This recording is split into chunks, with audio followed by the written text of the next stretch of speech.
delante de Jesús. Y Dios quiere dejar una línea. Sin Jesús no hay salvación. Sin Jesús no hay nada perfecto. Sin Jesús no entrarás al cielo. No se permite circular por el borde, o sea, nosotros no podemos andar en paños tibios. El Señor dice que o somos calientes o somos fríos, porque dice que a los tibios los vomitará.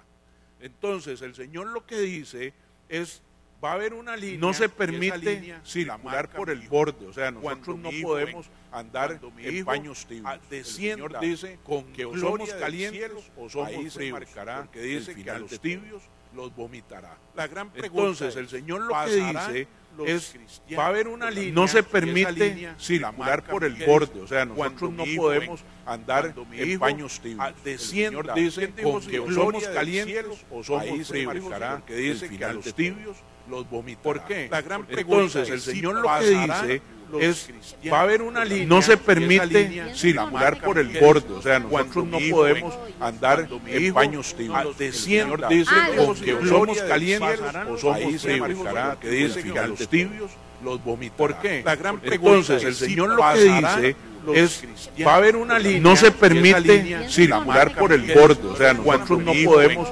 andar en paños tibios. El Señor dice que o somos calientes o somos fríos, porque dice que a los tibios los vomitará. ¿Por qué? La gran pregunta. Entonces el Señor lo que dice es, va a haber una línea, no se permite circular por el borde, o sea, nosotros no podemos andar en paños tibios. El Señor dice que tribulación o pasemos es que el rapto sea antes o después de la tribulación, ¿verdad? Si el rapto es antes de la tribulación, entonces no pasaremos, ¿cierto? Si el rapto es después de la tribulación, no queda otra, habrá que pasarla. Pero también hay una escuela que dice que el rapto puede ser a los 3 años y medio, a la mitad, que solo Dios va a permitir que suframos la mitad. Bueno, entonces hay que entender el rapto para poder saber si pasaremos o no por la tribulación. ¿Están conmigo? Ok. Entonces, vamos a entender el rapto. La palabra rapto viene de un latín, de una palabra en latín que se usa en 1 Tesalonicenses 4:17. Vamos a ver si la ponemos ahí, 1 Tesalonicenses 4:17.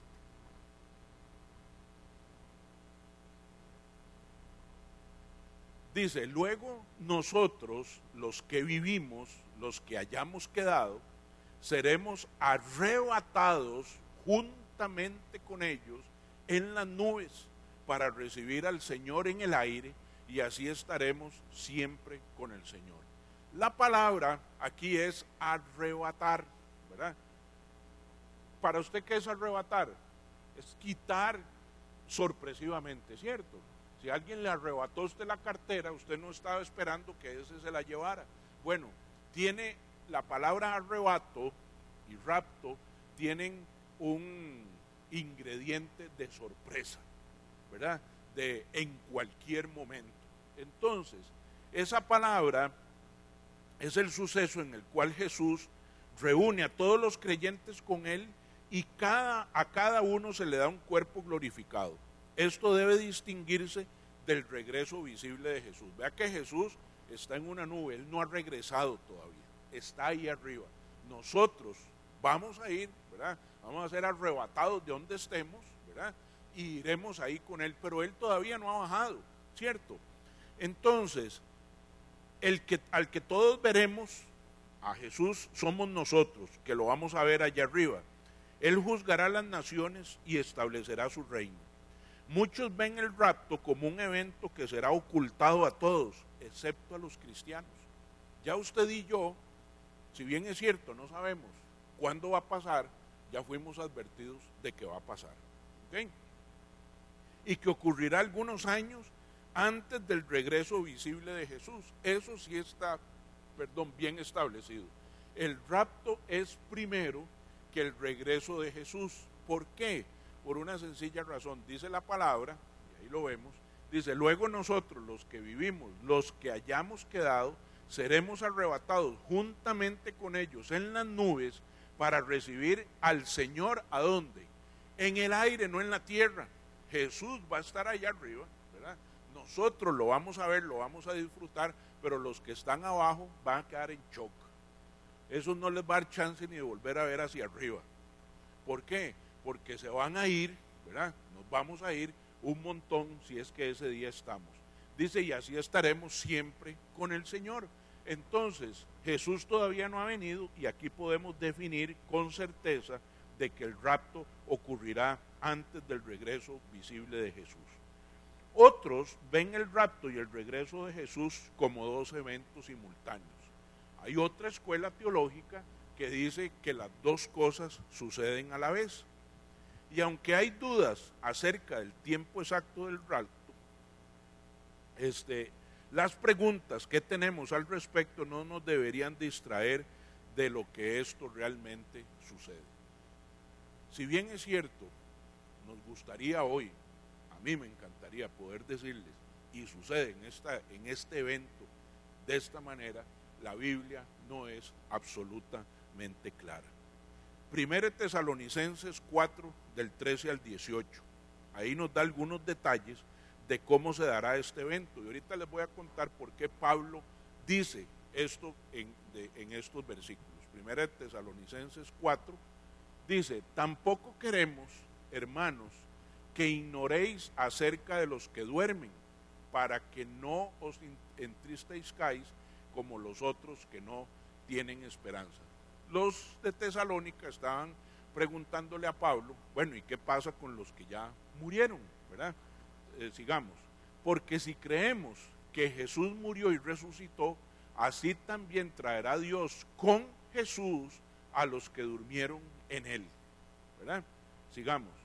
Por lo cual os decimos esto en palabra del Señor, que nosotros que vivimos, que habremos quedado hasta la venida del Señor, no precederemos a los que durmieron. Aquí Pablo está como tranquilizándolos, ¿verdad? Y diciéndoles a los creyentes que estaban preocupados porque sentían de alguna manera que aquellos que morían en la iglesia no verían al Señor en el cielo, o que no tendrían un cuerpo resucitado en el cielo. Pablo les escribe para calmar sus corazones agobiados, explicándoles el orden que él estableció. Entonces, ¿cuál es ese orden? Aquí lo vamos a ir viendo. Lo primero que dice 1 Tesalonicenses 4, el 16 al 18, es que el Señor desciende. Dice, el Señor descenderá del cielo en las nubes. Busquemos Hechos 1:11. Vamos a ver cómo desciende Jesús, cómo desciende el Señor. Desciende en las nubes. Hechos 1:11 dice, los cuales también les dijeron, varones galileos, ¿por qué estáis mirando al cielo? Este mismo Jesús, ¿esto cuándo sucedió? El día que Jesús asciende por primera vez, que dejó a los del aposento alto.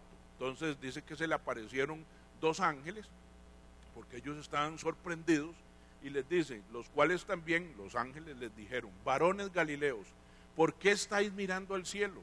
Este mismo Jesús que ha sido tomado de vosotros al cielo, así vendrá como le habéis visto ir al cielo. Entonces, ¿cómo vieron ellos? Jesús subió, se fue al cielo y de un momento a otro desapareció.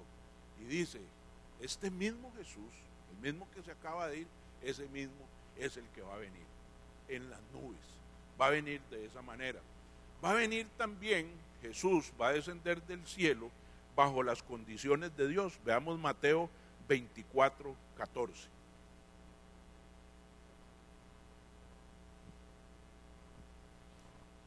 Y será predicado este evangelio del reino en todo el mundo, para testimonio a todas las naciones, y entonces vendrá el fin. Hay un orden que tiene que cumplirse. ¿Cuál es? Que el evangelio va a ser predicado, ¿verdad? ¿A dónde? En todo el mundo. No dice a todo el mundo. Esto es lo que ha confundido a la gente. La gente ha creído que absolutamente todas las personas han tenido que oír de Cristo. La Biblia no dice eso. La Biblia dice que quien va a escuchar o a donde se va a predicar el evangelio es en todo el mundo, pero no todos lo van a oír. ¿Estamos claros? A veces una palabra es la que hace una teología. Por eso hay mucha gente que está muy tranquila, que dice, de ahí, pero si faltan tantas personas para que conozcan y les hablen de Cristo, yo estoy salvado todavía. Eso no dice. Les quiero contar algo. La iglesia Saddleback en California, que es la que dirige Rick Warren, es la primera iglesia cristiana evangélica del mundo que ya tiene al menos un misionero en todos los países del mundo. Al menos uno. Mis amados, yo podría decir, solamente por el testimonio de esa iglesia, que ya esta palabra se cumplió. Solo por esa. Yo no sé si el que mandaron allá a Guinea-Bissau, no sé, ya predicó. O sea, lo que sí, Saddleback en el año 2011 dijo, cumplimos con una gran parte de la gran comisión. Ya tenemos al menos un misionero en cada país del mundo. No sé si han predicado, pero vea lo que dice, y será predicado este evangelio del reino en todo el mundo para testimonio a todas las naciones, y entonces vendrá el fin. Entonces, ustedes habían oído que era a todas las personas, creían eso. Yo también, hasta que me metí a estudiar esto, pero no decía, y esto es el diablo, ¿verdad?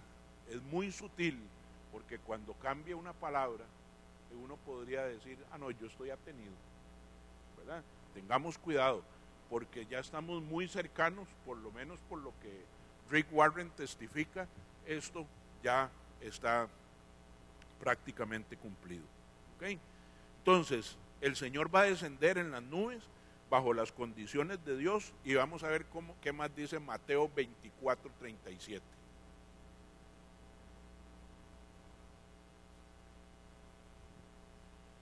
Dice, mas como en los días de Noé, así será la venida del hombre. Lo habíamos visto. ¿Cómo eran los días de Noé?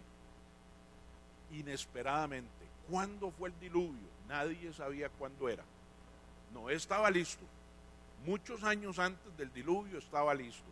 E incluso tuvo algunas revueltas porque le decían, ¿y qué? Ahora tenemos el arca y no ha llovido. El arca es el corazón, mis amados. Tiene que estar listo.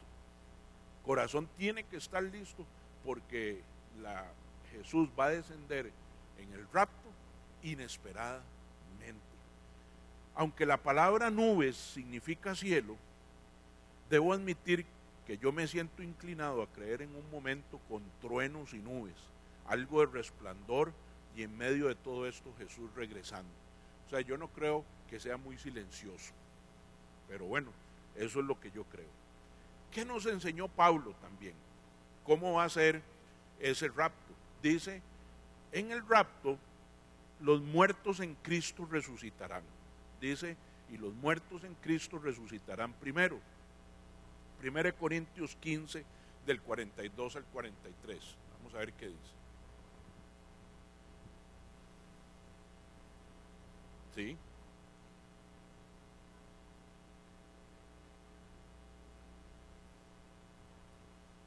Esa es una excelente pregunta. Recuerda que a Pablo le pasó algo. Primero, Pablo era un perseguidor de cristianos, ¿verdad? De un pronto a otro, Pablo queda ciego. Y Dios se le aparece y le dice, ¿por qué me persigues? Y lo dejó ciego por varios días. En esos días, Pablo primero era un estudioso, porque él venía de la escuela, ¿cómo se llama? De Gamaliel era, ¿verdad? Él había estudiado en la escuela de Gamaliel, y entonces él era un estudioso del Antiguo Testamento, pero del Nuevo Testamento no sabía nada, lo que había escuchado de Jesús, nada más.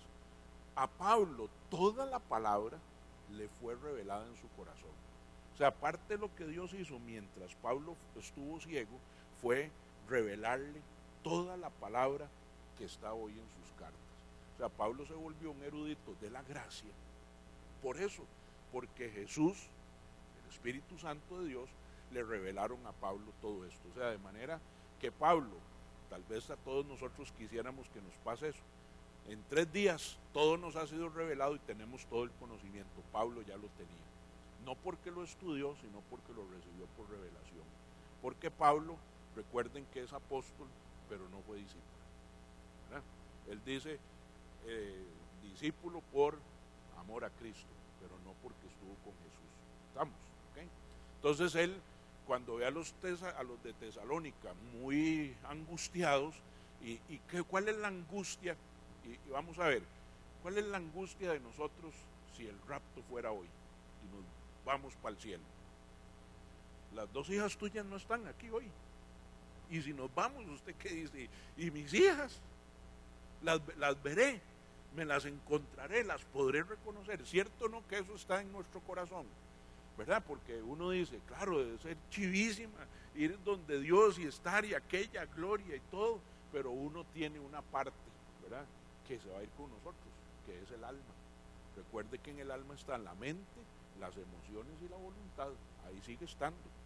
Yo sabía que yo amaba a mi esposa, que amaba a mis hijos, y voy a tener un recuerdo de ellos, y yo voy a querer ver ahí. Y dice la palabra que así como nos encontraremos con los nuestros, también nos encontraremos con gente que uno dice, no hombre, este también se salvó. No, pero eso no va a pasar, porque ya nosotros vamos a ir renovados, ya no habrá más dolor ni más orgullo, ya no habrá nada de eso. Ajá. Don José, yo he tenido siempre he tenido ese dolor en mi corazón de que mi hermano murió en un accidente de tránsito, pero iban los dos ebrios, y él murió, el otro quedó vivo, y se sabe que el que está ebrio, y la palabra de Dios lo dice, ¿verdad? Pero entonces yo siempre he tenido eso, que mi hermano murió en estado de ebrio. Te entiendo perfectamente. Vamos a hacer, este año vamos a repetir otra vez el estudio del Espíritu Santo. Cuando estudiamos el Espíritu Santo, nosotros encontramos que hay 3 tipos de personas. El hombre natural, ¿verdad?, que está sentado él en su trono, lo único que tiene es a él, todos sus recursos, su influencia, su conocimiento lo tiene, y Jesús está fuera de él, ¿verdad? Es el hombre como nació. Luego viene el hombre espiritual, como todos los que estamos aquí, ¿verdad? Aquí todos, Jesús es el que está en el trono de nuestro corazón, somos obedientes 100%, ¿verdad? Todos espirituales, ¿ok? Jesús está ahí y yo estoy a un ladito, obedeciendo. Pero después está el hombre carnal.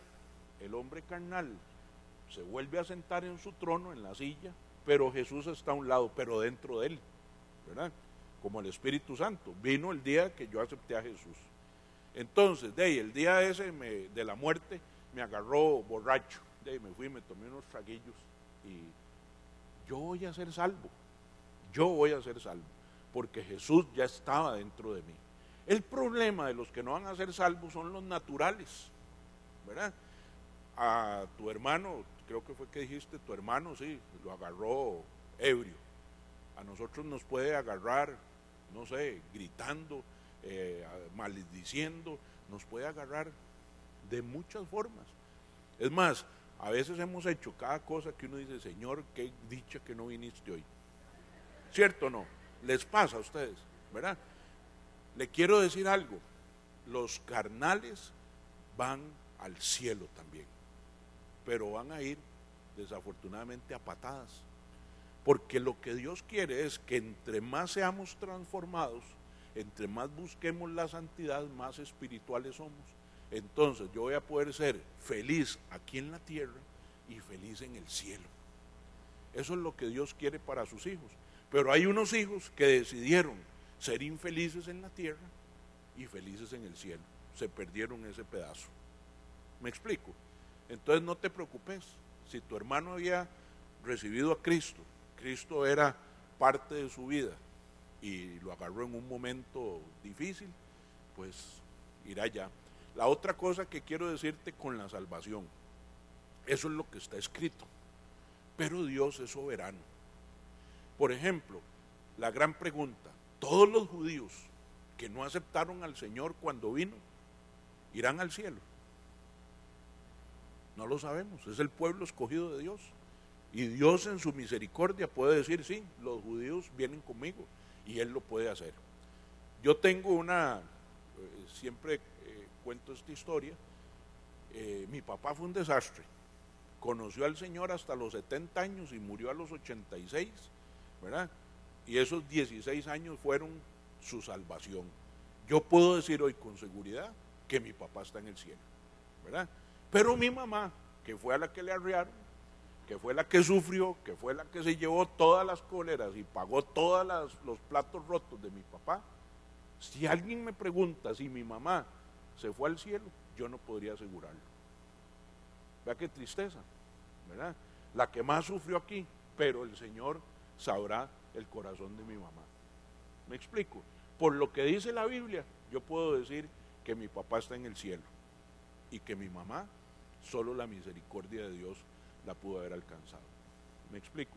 Entonces mejor no nos juguemos ningún chance, ¿verdad? Porque la mejor inversión que podemos hacer en los 90 o 100 años de vida, que es este pedazo, es vivir sacrificialmente, digámoslo así. Porque si es cierto que hay una segunda vida después de la muerte, me queda la eternidad completa para disfrutarla. Pero, ¿y si no era cierto? Y si no era cierto, ¿qué importa? Viví aquí sacrificialmente y allá yo también voy a disfrutar. El problema es que sea al revés. ¿Estamos?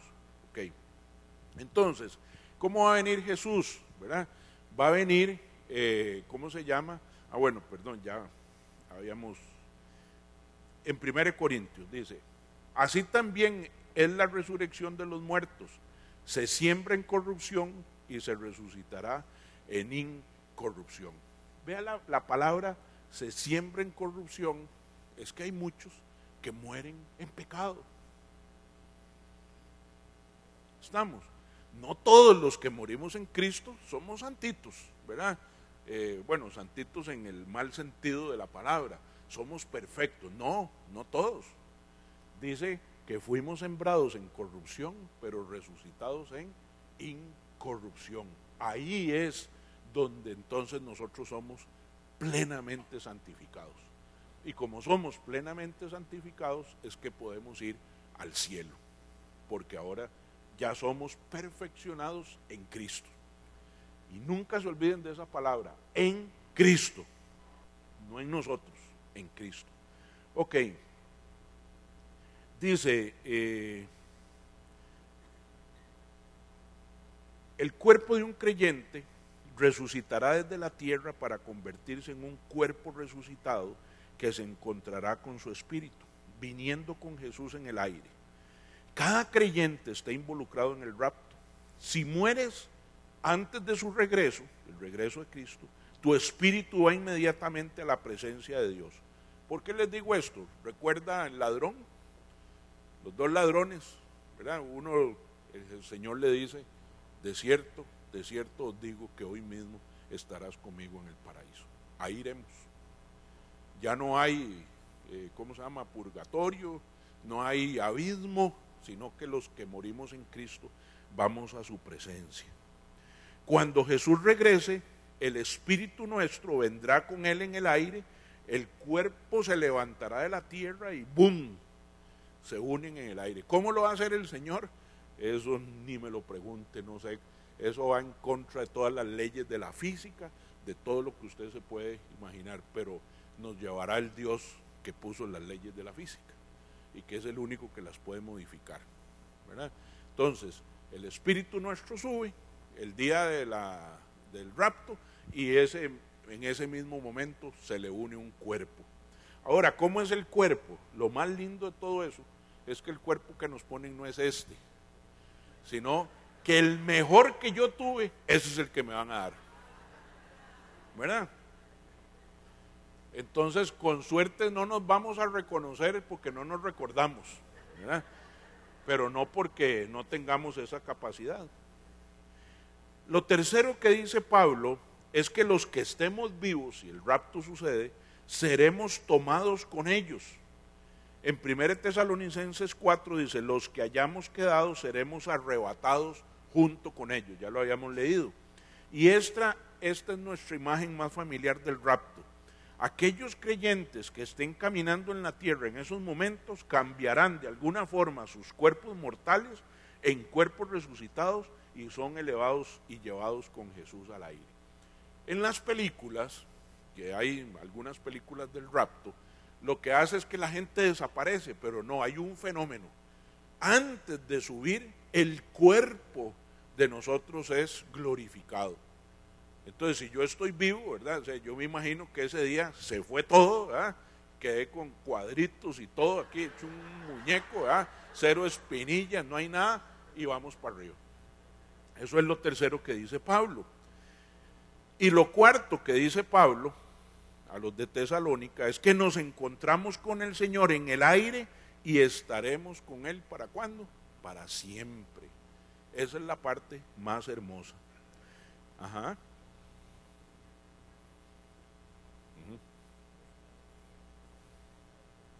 Dicen que los que duermen, y usted está ahorita hablando de la comparación de Lázaro que van a ir al reino. Entonces no entiendo dónde están los que duermen y dónde están los que suben al cielo. O sea, ahí no. Okay. Los que duermen son los que han muerto en Cristo, ¿verdad? Vamos a ver, el rapto es un evento exclusivo para los cristianos. ¿Estamos? Sí. Para los cristianos nada más. ¿Ok? Y entonces, ese evento dice, si el rapto fuera hoy, digamos ya mi mamá, mi papá, mi abuelitos están muertos. Si ellos murieron en Cristo, ellos, dice, los muertos en Cristo resucitarán primero. Entonces resucitan, ¿verdad? De donde estén, suben y allá arriba, en el aire donde está con Jesús, ahí se les da un cuerpo nuevo y el espíritu se une y quedan ahí. Es decir, que esos preliminarmente estaban dormidos. Estaban muertos, sí. Pero están dormidos, no están en el cielo. Bueno, excelente pregunta, sí. Dormidos porque uno cree que la gente muere y la gente lo que entra es un periodo de transición, ¿verdad? Exactamente, o sea, es una excelente observación que no la había hecho. Entonces que ya para nosotros muerte es, ¿verdad? Más bien para nosotros, los cristianos, muerte es castigo eterno. Esa es la muerte, ¿verdad? Entonces, si están dormidos, esperando que venga ese día, y ahí van. Pero hay otros tipos de cristianos, los que están vivos el día del rapto. Pero, perdón, es que, y los que están en el paraíso, entonces, esos que están dormidos no están en el paraíso, están dormidos. No, lo que está en el paraíso es el espíritu. Dice, de cierto, digo que hoy mismo estarás conmigo en el paraíso. El cuerpo se quedó aquí, ¿verdad? Y el espíritu sube con el Señor. Entonces, ese espíritu que está arriba con el Señor, ahora se va a unir con el cuerpo, ¿verdad? Y ya, listos, ahí ya están. Okay. Recuerde que el espíritu nunca muere. El que falleció fue el cuerpo, ¿verdad? Entonces, ahora, 1 Tesalonicenses 5:23 dice, y todo vuestro ser, espíritu, alma y cuerpo, sean guardados irreprensibles, o sea, sin mancha, hasta la venida de Cristo. Quiere decir que el efecto de la segunda venida de Cristo afecta todo nuestro ser, el alma, el espíritu y el cuerpo, y así es como vamos a ir al cielo. O sea, no es que el cuerpo se quedó aquí y ahora ya somos querubines ni nada de esas cosas, somos seres humanos, ¿verdad? Glorificados en todas sus áreas, espiritualmente, emocionalmente y físicamente. ¿Estamos? Ok. Perdón, sí, esa información era necesaria porque tal vez muchos creen que solo resucitamos parcialmente. No, todo nuestro ser, espíritu, alma y cuerpo, ahí en 1 Tesalonicenses 5:23. Ajá. Los que murieron, los que durmieron en Cristo. Los que durmieron en Cristo, los que no estuvieron o no están con Cristo cuando ¿qué pasa con ellos? Ok, suave. Esos tienen una historia un poco más compleja y más fea. José, pero lo que duerme es el cuerpo. Sí. Ok, todos los espíritus de los cristianos van al cielo. Inmediatamente falleciendo el cuerpo, el espíritu sube a la presencia del Señor. Y los cuerpos a dormir. Y los cuerpos a podrirse. Ahí No, dijiste que dormían. Sí, es que, vamos a ver, la palabra dormir es alegórica. El cuerpo, la materia ya se murió. Lo que pasa es que se habla de dormir porque cuando usted duerme, ¿qué está esperando? Un despertar. Entonces van a despertar un día, por esa razón. Pero no es que el cuerpo está ahí dormido, no, el cuerpo está muerto. O sea, ya la materia se desintegró. Imagínense los que, ¿cómo se llama? Incineran. Y van y cogen todas. Imagínense el poder de Dios, que no importa dónde hayan echado sus cenizas, ¿verdad? Las recogerá, las unirá y va a un cuerpo nuevo, ¿verdad? Eso es en el poder de Dios. Un día de estos estaba una muchacha, acaba de fallecer su papá, y lo que hicieron el papá siempre quería que lo cremaran, pero no dijo a dónde quería que depositaran sus cenizas. Los hermanos se separaron, las cenizas se las dividieron entre tres, y unos la pusieron en el mar, otros en una montaña que creía el papá, y otros lo dejaron en la casa. Imagínense el poder de Dios, que todas esas opciones están, que traerá cenizas del mar, cenizas de la tierra y de una casa donde estén, y las pondrá juntas para volver a darle un cuerpo glorificado. ¿Estamos? ¿Okay? Vean, no tengo todas las respuestas, ¿verdad?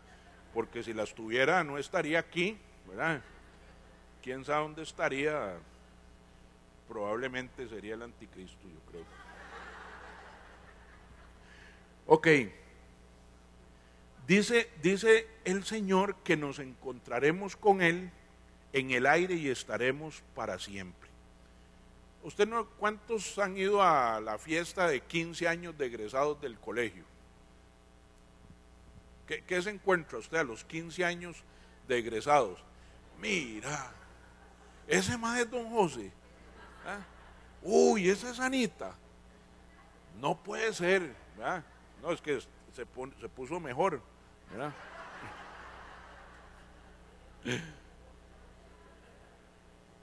Muy probablemente nos va a pasar igual, pero vean qué lindo. Usted se imagina esa reunión. Entonces la gente con cuerpos rotos ahora van a tener cuerpos resucitados. En lugar de reunirnos y decir, qué feo está don José, pero mira, si lo que tenía escondido era un Ken, ¿verdad? Era un muñeco. Porque Dios nos va a dar un cuerpo glorificado, nos va a dar lo mejor que Él tenía para nosotros. Recuerda que el Señor dice, ¿qué está haciendo Él en el cielo? Preparando moradas, ¿para quién? Para nosotros. Va a ser a nuestro gusto. Ahorita vamos a ver eso. Ajá.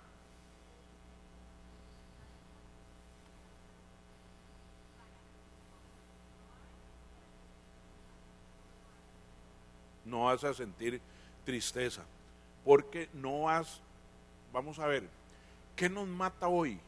La memoria, los recuerdos, ahí ya no hay.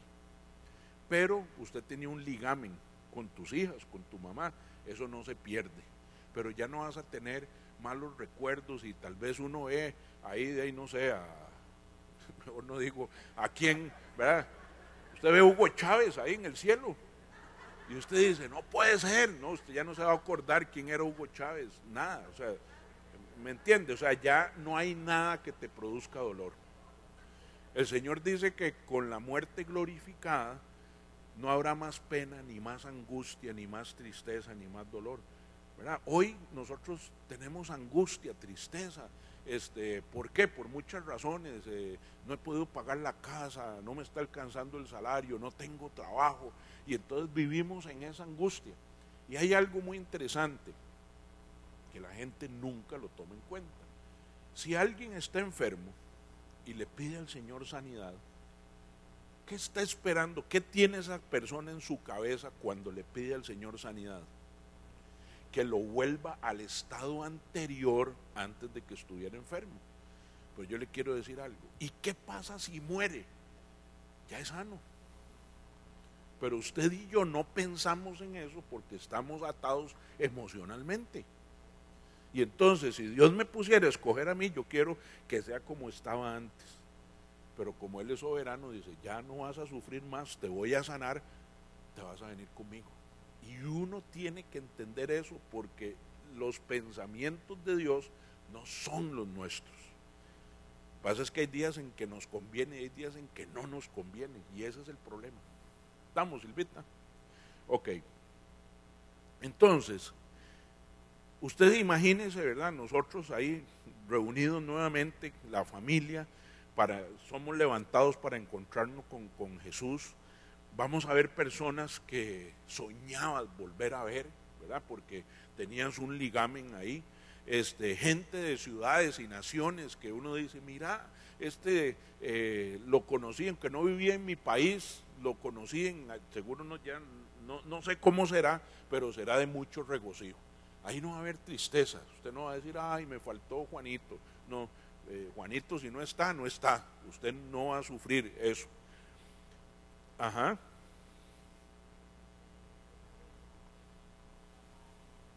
Murió y mi padrastro también. Nos dijo a nosotros que ella se iba a encontrar con su primer esposo, con su primer esposo en el cielo, que estaba tan feliz con eso. Y mi padrastro duró 4 años después y dice, no, yo sin Rosario no puedo vivir, por eso quiero irme para encontrarme con ella. Qué bronca ahí arriba.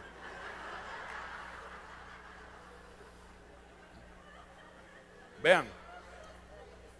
Ajá.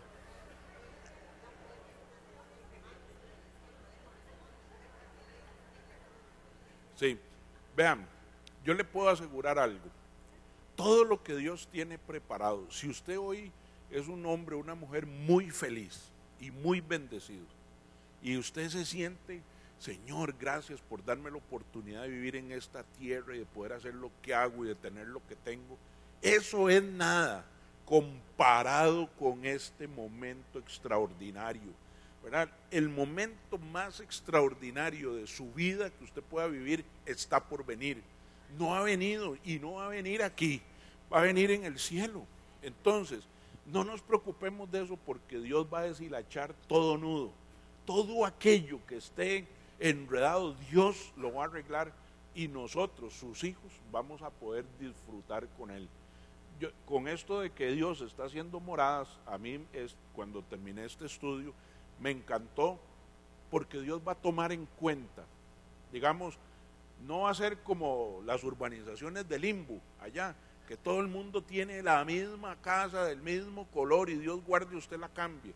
No, en el lugar donde vamos a estar, tus gustos, aquello que te encantaba, que te emocionaba, ahí va a estar.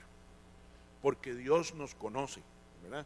Y lo vamos a ver más adelante, pero se lo adelanto solamente para que vea, muchos de nosotros todavía nos faltan cumplir sueños, todavía hay cosas que nos gustaría tener, construir, disfrutar. El Señor todas las conoce. Por eso Él dice que concederá las peticiones de tu corazón. ¿Estamos? Ok. Hay algunas preguntas como esta. ¿Cuál es la diferencia entre el tiempo del rapto de la iglesia y la segunda venida visible de Jesús para juzgar a las naciones y establecer su reino?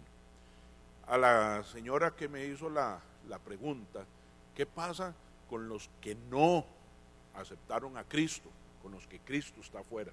Bueno, esos tienen que pasar por su juicio. Todos vamos a pasar por un juicio, los cristianos y los no cristianos. El problema para los no cristianos es que ellos sí van a ser juzgados. Nosotros lo que vamos a hacer es corregidos, ¿verdad? O sea, si José Miguel todavía tiene orgullo, antes de entrar al cielo ese orgullo se tiene que caer. Y Jesús va a tratar conmigo ese día. Y entonces va a limpiar para que yo pueda seguir a la siguiente etapa. Entonces, vamos a ser juzgados y vamos a pasar por el tribunal, pero para ser rectificados. El problema es que los que no aceptaron a Cristo van a ir a un infierno eterno. Y ese es el problema, y eso es lo que nos debería mover a nosotros, de que nadie se pierda. Eso es, porque eso sí es sufrimiento real. Entonces, le han llamado a este grupo de personas que dicen la diferencia entre el tiempo, si es simultáneo o si no es simultáneo, unos se llaman los premilianistas. Los premilianistas ven un orden en esto.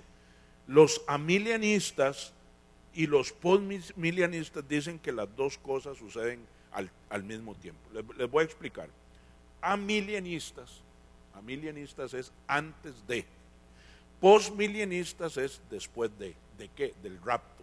Entonces, los amilianistas dicen, y los postmilianistas, los dos, dicen que el hecho de la segunda venida y el rapto es simultáneo. Solamente que uno ocurre al principio de la tribulación y otro al final de la tribulación.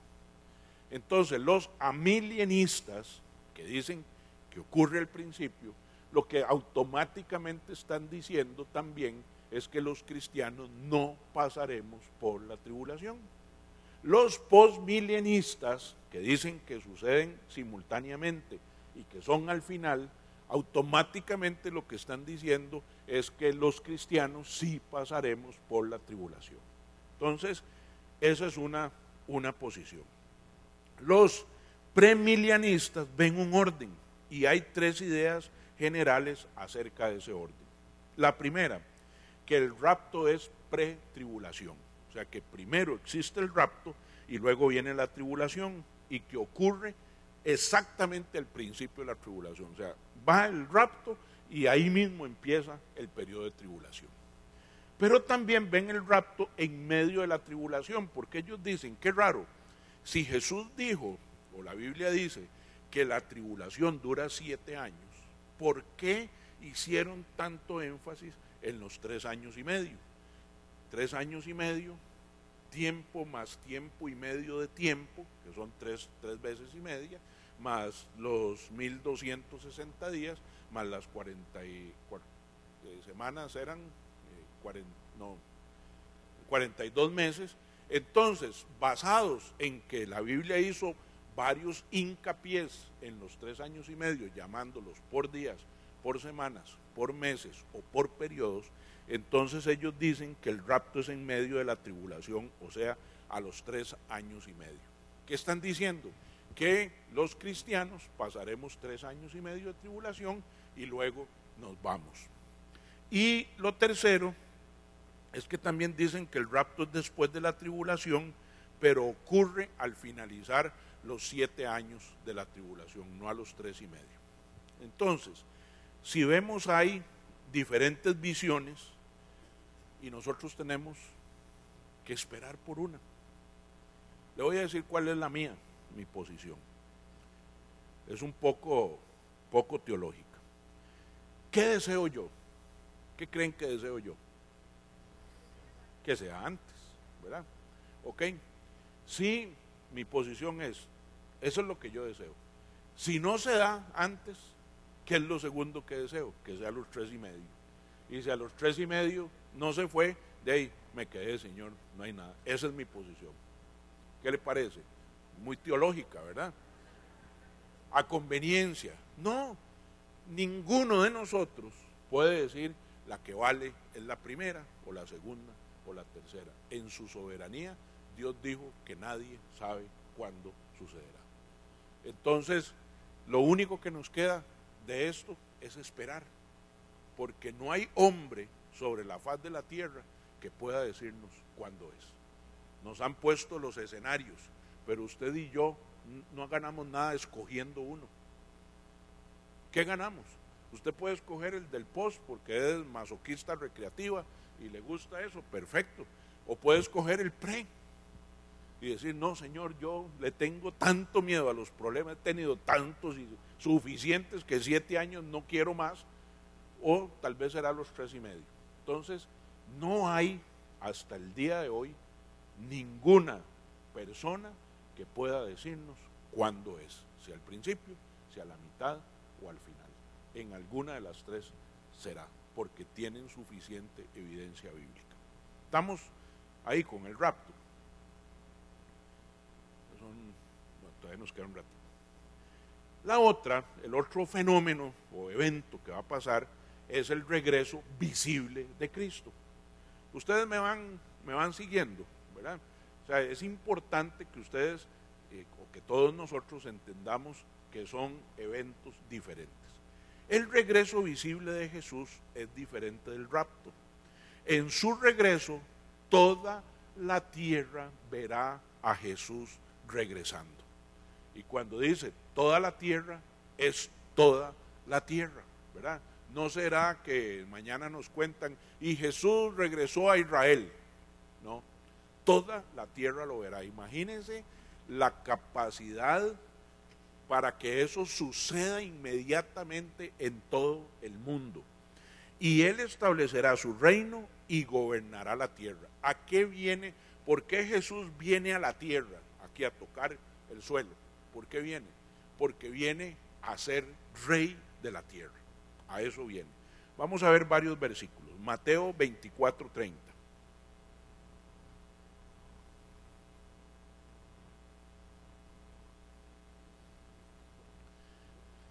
Dice, entonces aparecerá la señal del Hijo del Hombre en el cielo. Y entonces lamentarán todas las tribus de la tierra y verán al Hijo del Hombre viniendo sobre las nubes del cielo con poder y gran gloria. O sea, esta venida de Jesús es apoteósica, mis amados.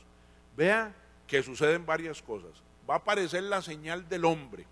¿Recuerdan aquel versículo que decía, buscad a Dios mientras que puedas? Aquí se acabó.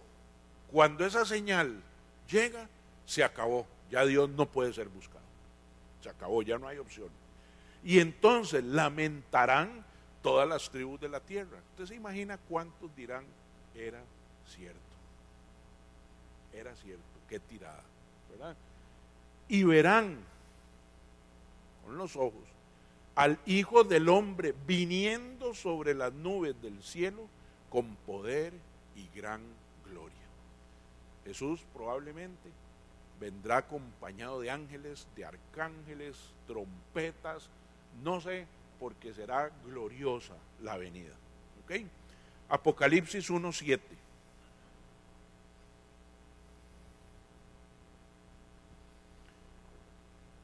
Dice, he aquí, viene con las nubes y todo ojo le verá. ¿Cuántos ojos le verán? Todos. No habrá ni una sola persona, ahí sí es que ni una sola persona, no naciones, ni una sola persona dejará de verlo. Y los que le traspasaron y todos los linajes de la tierra harán lamentación por él, sí, amén. ¿Qué va a pasar? Va a pasar, ¿verdad?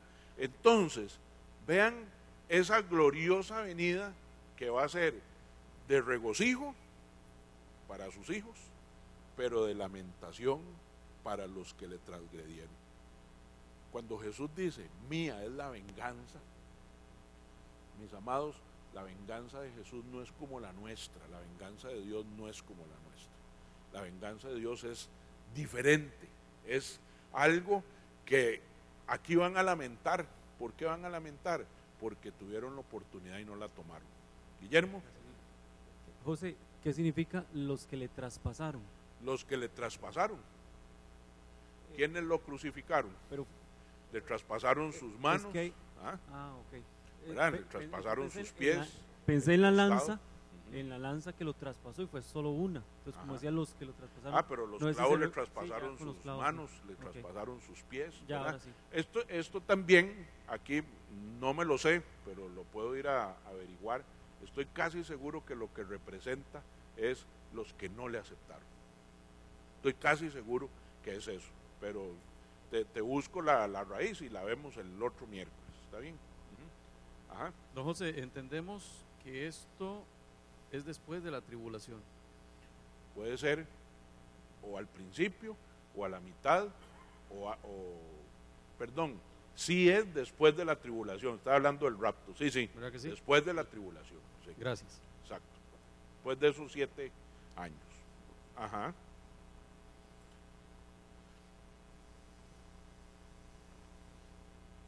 Una preguntita. Sí. Yo fui a ver la película Remanente.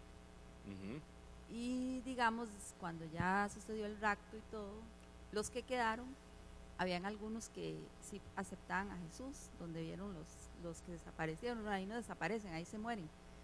O sea, esa es la duda que a mí me queda, digamos. Sí. Es una pregunta muy buena. Si usted lee el libro, recuerda que esto es un estudio de la segunda venida, no de Apocalipsis, pues si usted lee el libro de Apocalipsis, se da cuenta, Jesús va a ir destruyendo la tierra por partes, ¿verdad? Nada va a suceder de un solo mecatazo, excepto la tribulación. Y Él lo hace por partes, ¿para qué? Para que los hombres que ven y que leen y digan, esto se cumplió hoy, recapaciten y se conviertan, ¿verdad? Entonces, todos van a tener chance.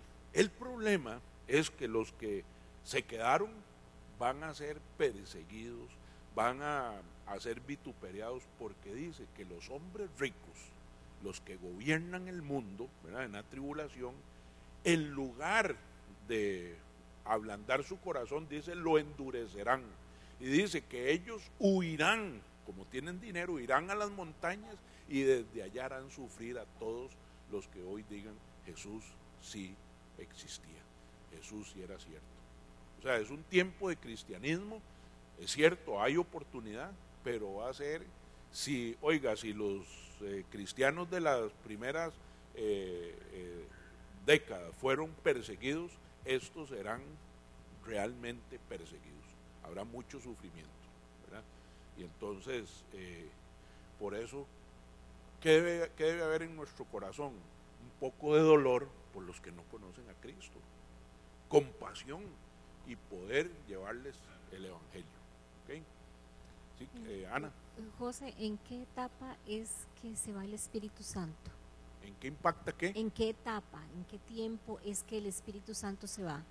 En esta, cuando en la etapa de la tribulación ya no hay Espíritu Santo. Los únicos que van a poder, predicar, son los que el Señor dejó, como testigos, digámoslo así. Eso es una gran pregunta. Nosotros, antes de que Jesús muriera en la cruz, ¿verdad?, vivimos, si se puede decir, la época del Padre. El Padre era el que revelaba, el Padre era el que hacía las señales, el Padre era el que ordenaba, el Padre era el que decía, ¿verdad? Luego vinieron 33 años, que fue el tiempo de Jesús, ¿verdad?, donde Jesús, digamos, era el vocero del cielo, por decirlo así, y desde la muerte de Jesús hasta la segunda venida de Cristo es el Espíritu Santo. Que nosotros tenemos una gran ventaja, porque todos los que vivieron en el Antiguo Testamento nunca tuvieron el Espíritu Santo, no había nada que les hablara. Nosotros sí, ¿verdad? Pero el Espíritu Santo llega hasta ahí para venir después al reinado de Cristo por 1000 años. Y después de ahí sí viene ya el fin de todas las cosas, ¿verdad? Entonces, ya no hay Espíritu Santo, ya no hay quien te guíe ni nada, por eso hay que aprovecharlo ahora. ¿Estamos? Ok. Ajá. José, una pregunta. Los que después del rapto, los que quedan son los que son marcados y son perseguidos, que dice que se quitarán la vida, según el libro de Apocalipsis, que prefieren quitarse la vida antes de ser marcados y todo eso. No sabemos, porque eso es en la época de la tribulación. Ajá. Si la tribulación es después del rapto, lo que usted dice es cierto, pero si la tribulación es después del rapto, cristianos y no cristianos tendrán que pasar por ahí. Ajá. Y los ángeles que a uno, a mí me traen también muchas dudas, porque se habla mucho de los ángeles y que ahí que acompañaron a la Virgen María y que... Ok, si me ayuda Écar, hay 3 tipos de ángeles. Hay ángeles guerreros, ¿verdad?, que son los que pelean batallas por nosotros. Ángeles ministradores, ¿verdad?, que son los que Dios envía para ministrar, dar consuelo. Y hay ángeles, de los buenos. Se me olvida el tercero, o sea, hay guardianes, no, custodios, sí, ese es, custodios. Entonces, digamos que los ángeles son servidores ¿cómo se llama? A la obra del Señor, ¿verdad? Yo te podría, no sé, dar 4 o 5 relatos donde los ángeles del Señor realmente han hecho cosas, ¿verdad? Que uno se sorprende, bueno, ¿quién hizo esto? Les cuento esto así rapidito. Cuando nosotros fuimos a operar a nuestro nieto a Baltimore, había una angustia en el momento en que ya lo van a pasar a anestesiar. Uno dice, ahora sí es cierto que está en manos del Señor, porque ya no hay nada que hacer. Te dicen, te quedas ahí, ya los papás no pueden entrar, lo ponen en una camilla, le empiezan a poner las vías y va la anestesia y va para adentro, ¿verdad? Entonces había una angustia grande y Anita, mi esposa, lloraba, ¿verdad? Con aquel dolor y clamando al Señor, y de un pronto a otro apareció una negrita, ¿verdad? Que vino y la abrazó a consolarla y le dijo cosas en un lenguaje angelical, porque ni Anita hablaba inglés ni la negrita hablaba español, pero ellas entendieron qué es, y le trajo una gran paz. En ese momento la soltó. Después la fuimos a buscar y nadie conocía a la negrita, no existe, o sea, no trabaja, no había nadie en ese turno. O sea, Dios mandó a un ángel consolador, ¿verdad? Viendo la angustia que tenía. Y la otra fue un día que en un parqueo entrando a un mall en Estados Unidos, yo estoy haciendo la fila para un señor está saliendo y yo tengo mi direccional puesta que yo voy. Pues en eso viene un tipo y se mete ahí, pero el señor que va saliendo le tapa y yo me meto. Se bajó ese tipo, pero bravísimo, pateándome el carro, gritándome improperios, y yo volví a ver y me sentía impotente porque el carajo era realmente impresionante. Y nuevamente, yo tenía el carro cerrado, nuevamente salió de algún lado que no sabemos, una negrita de este tamaño, con una voz increíble, y agarró a ese tipo y le empezó a decir, sin decir una sola mala palabra, lo arrastró hasta que lo montó en el carro y lo hizo que se fuera. Y ella le decía, usted no tiene derecho, usted es aquí, usted allá, y bueno, con una autoridad, pero así era de este tamaño. Ella camina como yendo para el mall, yo me bajo del carro, ahora sí, ¿verdad? Cierro la puerta y nos fuimos detrás de la negrita. Ella nos podía llevar 10 pasos, no apareció. Fuimos por todo el mall a buscarla y no apareció la negrita. Un ángel que el Señor mandó, ¿verdad? Entonces yo te podría decir que vendrán ángeles con el Señor, estoy casi seguro que vendrán ángeles.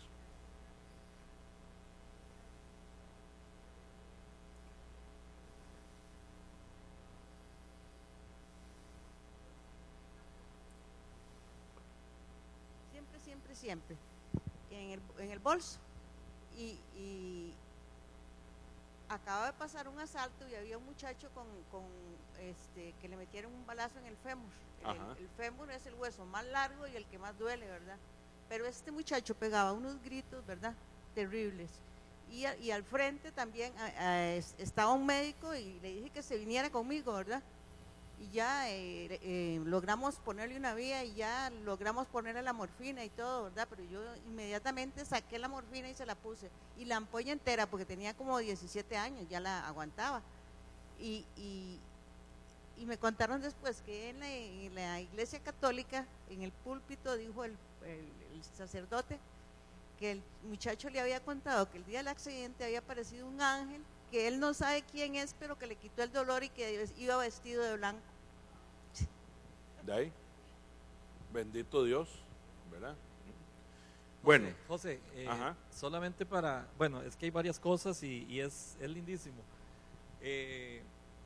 Cuando, bueno, empezando por el Espíritu Santo, en el Antiguo Testamento el Espíritu Santo se movió, ¿verdad? Venía sobre reyes, profetas, sacerdotes. Después dice la palabra que el Espíritu Santo vendría sobre toda carne. Ahora está sobre nosotros, aquellos que recibimos al Señor. Y durante la gran tribulación cierto, el Espíritu Santo sube también con la iglesia, pero el Espíritu Santo es omnipresente. O sea, también queda aquí el Espíritu Santo, pero ya no sobre toda carne, sino que ahora viene a fortalecer, que José no lo está viendo porque no es el estudio de Apocalipsis, pero viene a fortalecer el Espíritu Santo a los 2 testigos de Apocalipsis 11 y a los 144,000 que van a predicar en ese tiempo. Entonces el Espíritu Santo está presente. La gente que reciba al Señor en ese tiempo, así bajo todo ese alboroto que va a haber ahí, ya cuando ellos son salvos ya no pasan a ser, ya no son parte de la iglesia, que eso es algo que tenemos que tener claro. La iglesia es una, es la que nos fuimos, la que está preparada, la novia, la novia del Cordero, que nos vamos a casar con él en el cielo. Pero los que se salvan aquí pasan a ser salvos, pasan al milenio, a la vida eterna, pero ya no son parte de la iglesia. Así es. Y cuando hablamos que ya no son parte de la iglesia es porque la iglesia dice que se va a sentar en el trono con el Señor. Estos que se salven en la tierra ya no se van a sentar en el trono. De hecho, la Biblia dice, Apocalipsis dice, y los que salieron de la gran tribulación estaban frente al trono. Sí, y la razón que dice Eckhart es que es verdadero lo que dice la palabra. ¿Por qué no son de la iglesia? Porque dice que el justo por la fe vivirá. Usted y yo aceptamos a Jesús por fe. Estos que se van a convertir en esa época es porque vieron que era cierto, ¿verdad? Entonces ya no es por fe, pero aún así entregaron su corazón al Señor. Entonces, lo que Eckhart decía es cierto. Cuando yo hablé que la carne está sobre la administración del Espíritu Santo, esta es la época.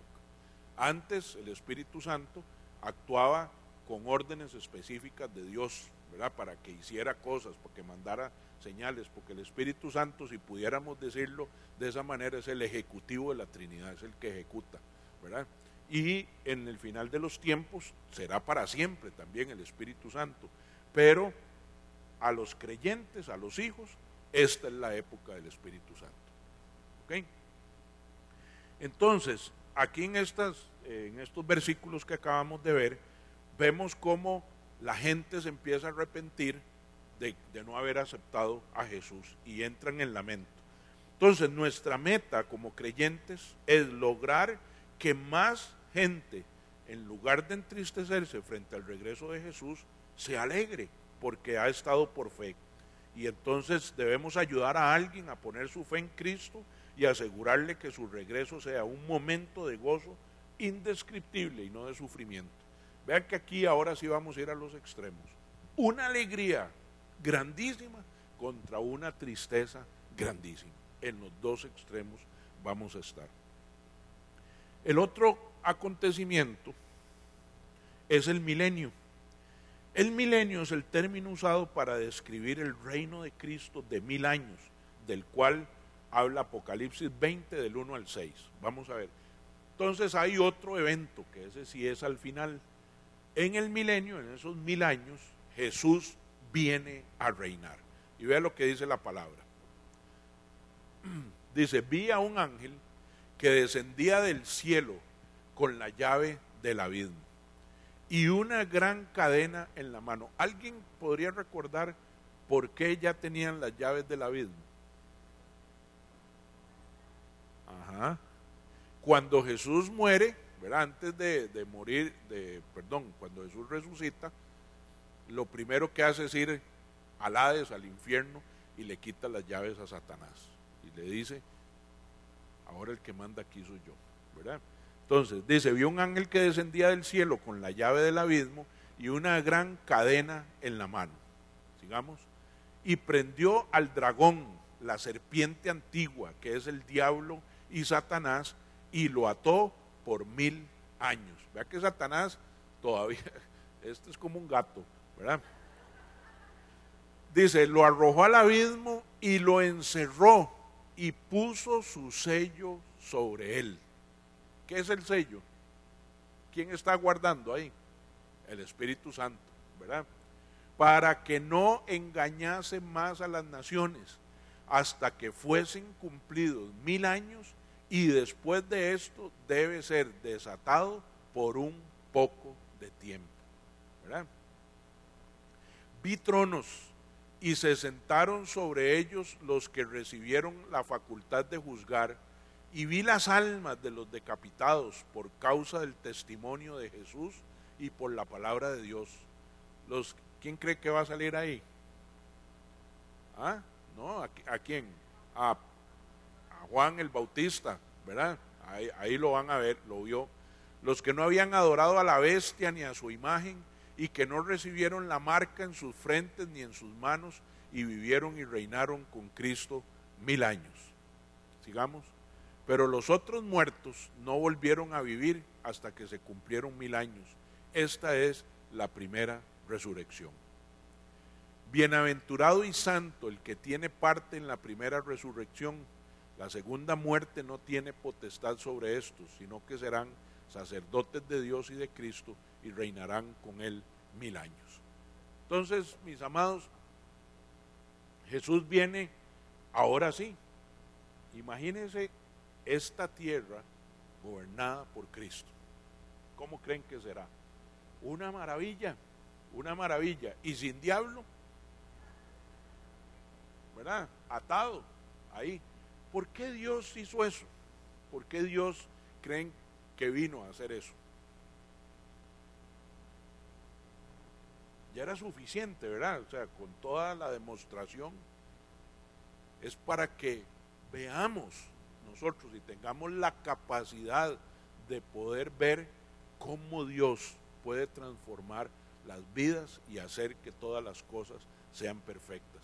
Porque muchos dudamos de que Dios pueda hacer cosas. A veces nosotros tenemos situaciones difíciles y creemos que Dios no está, que Dios no le interesa lo mío, que Dios no pudo con lo mío, ¿verdad? Recibo un correo de un miembro de la iglesia esta semana. Tiene 1 año de estar sin trabajo y él sigue pidiendo oración para conseguir su trabajo, a pesar de que ha pasado 1 año, me imagino, durísimo, ¿verdad? Gastando probablemente lo que tenía de antes, sin trabajo, no le sale. Él sabe que Dios está formándole, que Dios está en su problemática, y Dios nos enseña todo esto en Apocalipsis para que no dudemos de lo que Dios puede hacer. Entonces, si Dios puede con Satanás, si Dios puede gobernar el mundo, si Dios puede hacer todo perfecto, me va a decir usted que no puede con lo que usted tiene hoy. Ven porque hay esperanza en la segunda venida, porque nos reafirma a cuál es el Cristo que amamos, porque nos pone en perspectiva cuál es ese Cristo que nosotros amamos. Entonces hay un milenio. Dice, a través de los años han surgido 3 grandes corrientes de pensamiento frente a este reinado milenario de Cristo.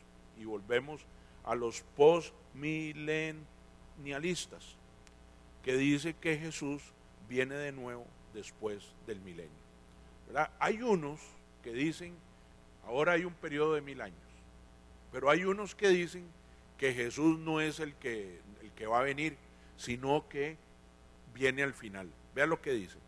Esta posición sostiene que el reino de Dios está siendo extendido ahora en el mundo a través de la predicación del Evangelio, y la obra salvadora del Espíritu Santo se está dando en los individuos. O sea, esto es una declaración profunda de fe. El mundo entonces sería eventualmente cristianizado, y el regreso de Jesús ocurriría al cerrarse ese largo periodo de justicia y paz que comúnmente se le conoce como el milenio. Este periodo no es literalmente de 1000 años, dicen los postmilenialistas, sino que es un periodo extendido de tiempo. Entonces, ¿qué dicen ellos? Los 1000 años no es Jesús gobernando. Los 1000 años es que la labor del Espíritu Santo y el cristianismo se extiende tanto, ¿verdad?, que la gente se empezó a convertir. Y como se empezó a convertir, se empezó a hacer el mundo bueno. Entonces ahora hay gente responsable, el Espíritu Santo está gobernando, está haciendo, y Jesús va a venir al final de esos 1000 años. ¿Cuál es la fortaleza de esta posición? Una visión optimista del poder del Evangelio, ¿verdad? Porque eso es lo que seguro está en el corazón de Dios, que con el Evangelio nos fuera suficientes para que todos entendamos que Jesús es necesario. Entonces tiene esa fortaleza, y que además es cumplir la gran comisión, ir por todo el mundo, predicar el evangelio, ¿verdad? La debilidad es que prácticamente esta visión es difícilmente reconciliable con lo que hoy le sucede al mundo. Más bien nosotros hoy vemos que el mundo cada día se deteriora más, menos personas, ¿verdad? Cada día hay menos cristianos, cada día hay gente que quiere andar en sus propias concupiscencias, y bíblicamente es difícil reconciliar esta posición con la enseñanza preponderante del periodo final de la tribulación. Entonces, pero esa es una posición, tiene su fundamento bíblico. Los amilianistas dicen que Jesús regresa, pero sin un periodo de milenio, o sea, no viene por 1000 años. Hasta el fin habrá un desarrollo paralelo del bien y del mal, el reino de Dios y el de Satanás. Después de la segunda venida de Cristo, al final del mundo habrá una resurrección general y un juicio para todas las personas. El reino de 1000 años de Cristo no es literal, es simbólico, y habla de la obra de Cristo en la tierra desde su resurrección hasta la segunda venida. Esto es lo que dicen, es que Satanás y Dios siempre van a estar compitiendo, ¿verdad? Que llegó el tiempo final, viene el juicio y que todo se acabó, que a lo que habla de 1000 años son simbólicos, o sea, que podrían ser 1000 minutos, 1000 segundos, 1000 días. La fortaleza que tiene esta posición es que responde a preguntas acerca de temas como el de los santos resucitados, de cómo sería vivir en un mundo sin regenerar por un periodo de 1000 años hasta el juicio final. Y la debilidad que tiene es que alegoriza las profecías acerca de la segunda venida, convirtiéndolas en símbolos espirituales en lugar de eventos. Entonces, para esta gente, el rapto, la ascensión, la segunda venida son cosas alegóricas, o sea, no suceden físicamente. La verdad acerca del milenio es una verdad en forma de acertijo. Las preguntas abundan. Estaremos interactuando con cuerpos resucitados, pero en un mundo imperfecto durante ese periodo de 1000 años. ¿Qué de los que se convierten en ese tiempo? Que ya aquí alguien lo preguntó.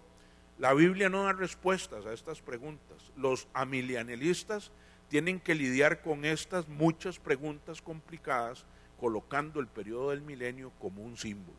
Pero hay un problema, hay mucho de literal en cuanto a lo que la Biblia dice acerca de la segunda venida de Jesús, y el milenio parece ser algo de eso.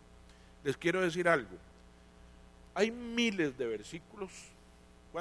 ¿Quién sabe cuántos versículos tiene la Biblia?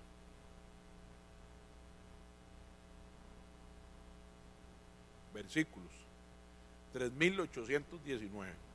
¿Okay? Hay miles de versículos en la Biblia que son sujetos de interpretación. ¿Recuerdan cuando empezamos este estudio?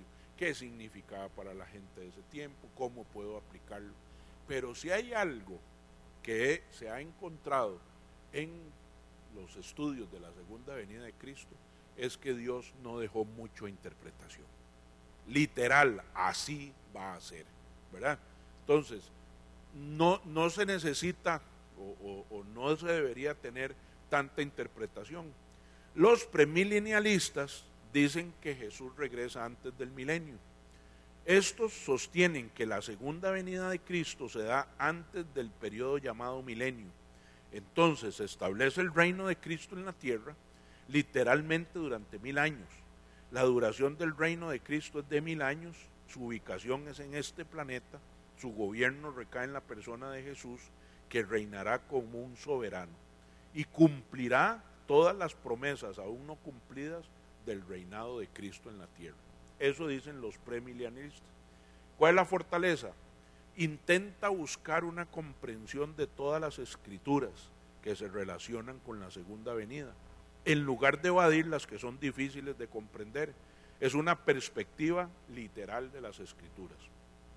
La debilidad que tiene es que a menudo, acusada de tener partes muy complicadas, suposiciones erradas y opiniones diferentes acerca del significado de la simbología. ¿Recuerdan cuando vimos un cuadrito de Apocalipsis? ¿Qué significaba el caballo y las trompetas y los sellos y las copas? Entonces, eso la ha hecho un poco complicada. Yo sé que estos eventos traen a nuestra mente algunas preguntas y yo espero que cada uno las empiece a pensar al respecto. Parte de la motivación para hacer este material es ponerte a pensar teológicamente.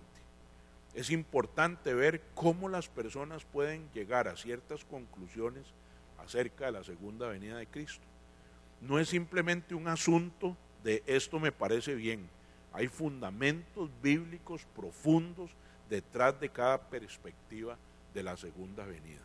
Ahora, solo te hemos dado un curso rapidito de tribulación, de rapto, de regreso visible, de milenio.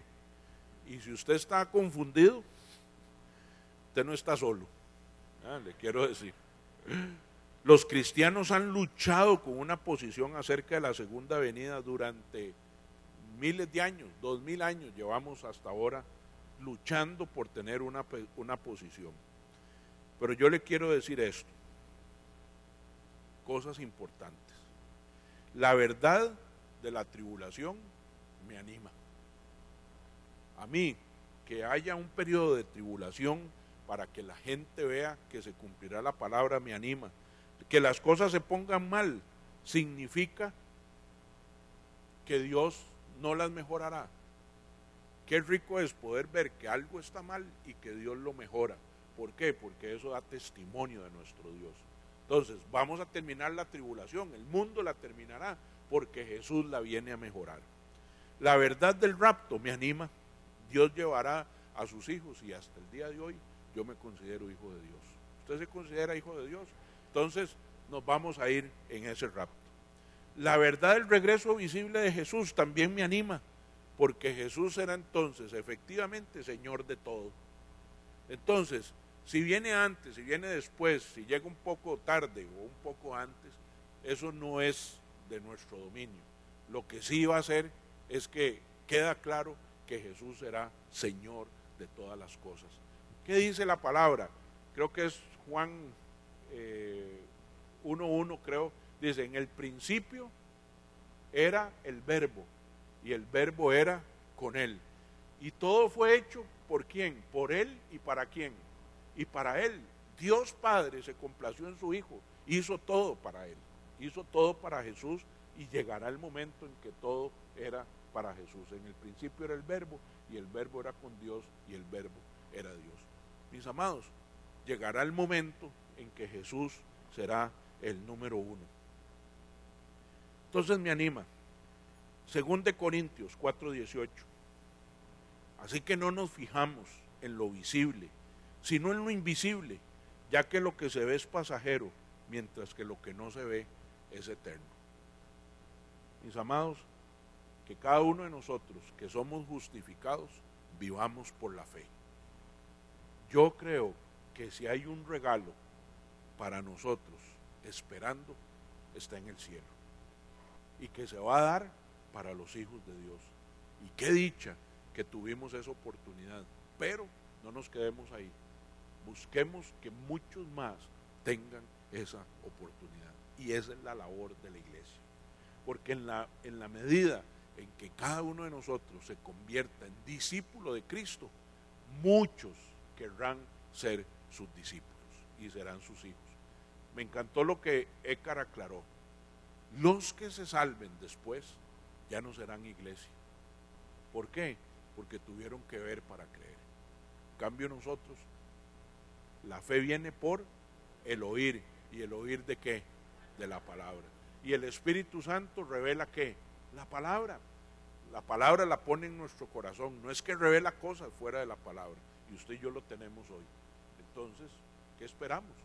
Esperemos, como decía al principio, vivir esta semana con una gran expectativa de esa segunda venida de Cristo, honrando lo que ya nos fue regalado, sin ningún sacrificio, sin ningún precio pagado por nosotros, y que hoy vamos a poder disfrutar, y mañana y pasado mañana, y no importa cuándo sea, si es al principio o al final, nosotros tendremos quien nos guíe a toda verdad.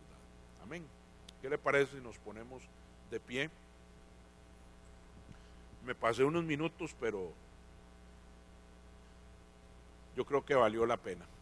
Padre de la gloria, Señor, te damos gracias por esta hermosa noche que nos regalaste. Gracias, Señor, porque pudimos venir a aprender de ti, de tu venida. Qué emoción, Señor. Cómo me anima, Señor, poder sentirme privilegiado de ser llamado hoy tu hijo, de ser parte de tu iglesia, de haber sido sellado con el Espíritu Santo. Me alegro mucho, Señor, de que un día te pusiste en mi camino y que un día, Señor, viniste y me llamaste por mi nombre y escribiste mi nombre en el libro de la vida. Gracias, gracias, Señor, por ese privilegio inmerecido. Gracias porque los que has traído hoy aquí, Señor, que te conocemos, también, Señor, nos regocijamos por todo lo que tú aún tienes que hacer para nosotros. Gracias porque estamos esperando ese banquete. Gracias, Señor, porque todo lo de esta tierra es efímero, Señor, comparado con la grandeza que tenemos en ti, Señor.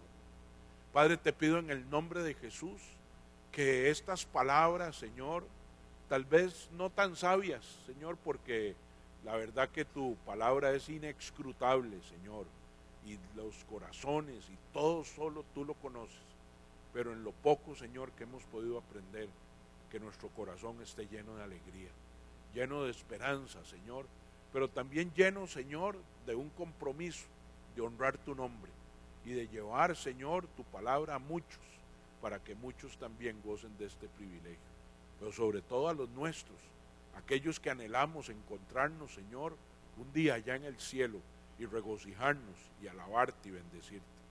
Gracias, amado Jesús, por esta noche hermosa. Bendícenos, llévanos con bien a casa. Ministra, Señor, nuestro acostar, nuestro dormir y nuestro levantar.